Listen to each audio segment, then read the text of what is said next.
अस्सलामुअलैकुम, आपकी होस्ट आपकी दुआ हाजिर है एक नई वीडियो के साथ। बढ़ते हैं टॉपिक की जानिब। दुनिया में तरक्की याफ्ता ममालिक हों या पसमानदा तरीन, हिर्स और लालच की लाइलाज बीमारी हर जगह देखने को मिलती है। लालच और हिर्स के मारे लोग दौलत की खातिर किसी भी हद तक जाने को तैयार हो जाते हैं, चाहे इसके नतीजे में करीबी तरीन अजीज़ की जान तक चली जाए।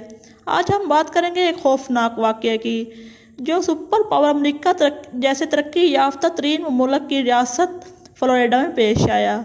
जी हाँ, फ्लोरिडा में एक औरत ने इंश्योरेंस की रकम हथियाने के लिए अपने सुतेले बाप को अपने दोस्त के जरिए कत्ल करवा दिया।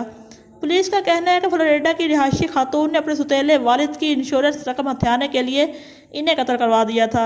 न्यूज़ रिपोर्ट के मुताबिक पुलिस का कहना है कि खातून ने मुबैना तौर पर किसी को अपने सुतेले बाप को कत्ल करवाने के लिए रकम अदा की ताकि वो इंश्योरेंस कंपनी से सुतेले वालिद की रकम वसूल कर सके, जो 25,000 से बढ़ाकर $7.5 लाख कर दी गई थी।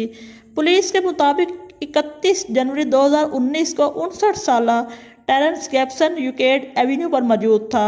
इस वक्त एक नकाब पोश मुसल्लह शख्स ने इस पर हमला किया और फायरिंग करके टेरेंस गैप्सन को मौत के घाट उतार दिया और वो बासानी फरार हो गया।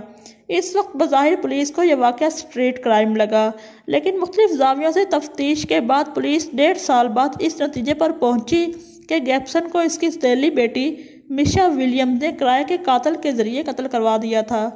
रिपोर्ट के मुताबिक 31 साला मिशा विलियम्स पर पुलिस ने कत्ल का इल्ज़ाम आयद किया है। तफ्तीशकारों का कहना है कि मिशा विलियम्स ने अपने बॉयफ्रेंड के ज़रिए यह वारदात करवाई है। पुलिस ने बॉयफ्रेंड को भी शामिल तफ्तीश कर लिया है। अगर आपको हमारी वीडियो अच्छी लगे तो इसे लाइक कीजिएगा, चैनल को सब्सक्राइब करें और कमेंट बॉक्स में अपनी राय ज़रूर दें। बहुत शुक्रिया।